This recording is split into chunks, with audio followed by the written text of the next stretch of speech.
balance is something that comes up often in what I write and talk about for various reasons and for some obvious reasons.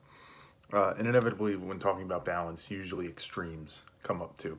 Most things sit on a spectrum, and most of the time, if not always, maybe, extremes are a bad thing, right? Certainty is a form of an extreme, right? It's an extreme to say I am 100% certain that this thing is true, when in reality, we can probably never really be 100% certain of anything. But when I think about the topics of extremes, one concept or I guess idea that's been coming up a lot lately when I've been talking is how people handle extremes. And this idea of people jumping from one extreme to the other. Now, you'll see this often in a lot of different ways, right? So if you're talking to somebody and you have a viewpoint, right? If you bring up a point, and I'm making it up, right? This isn't necessarily what I believe, but if you bring up a point that says, hey, I think the economy is in really bad shape because of COVID, somebody will jump to an extreme and say, oh, so you just want people to die, right? There's this inclination we have to jump to extremes.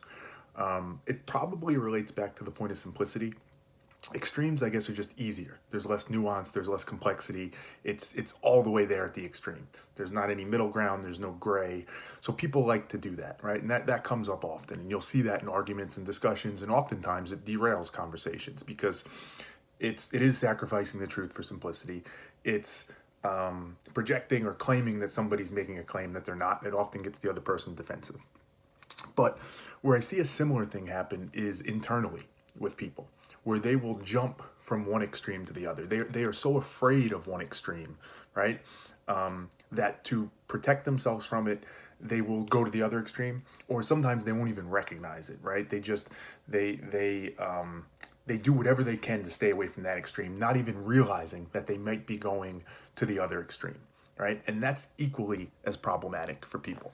This is something that I spoke about in a recent video, right? Where I was talking about a 3-day fast, and that it was an interesting insight for me because I'd never fasted before. So when I hit a point in which my body and my mind seemed to be clearly telling me that I am hungry and I need to eat right now, I started to recognize like, oh, that may not be true because I didn't eat and I survived and everything was fine. So maybe sometimes my mind and my body lie to me, right?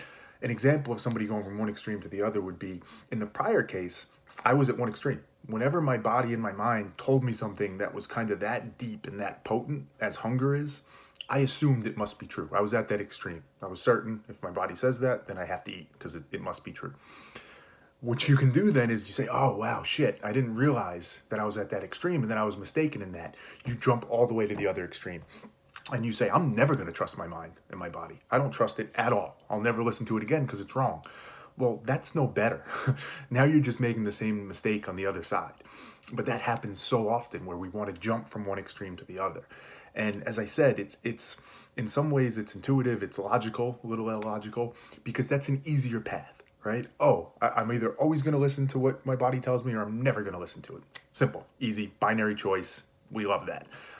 Unfortunately, life, reality, truth, logic is not binary. It's not that simple. It has nuance, it has complexity, it has the gray areas. So as a concept, be cognizant of that. Extremes, always bad, right? Some people just need that lesson. We all do at times. But sometimes we think if we got that part of it, then we're set. We're good to go. We're covered. But remember, there's two extremes to this. And just because you're avoiding one or protecting yourself against one, make sure you're not backing yourself up into the other one, right? Make sure you're equally cognizant of both extremes and trying to find that right balance, trying to find that right place where you can embrace the appropriate level of nuance and complexity that the topic requires.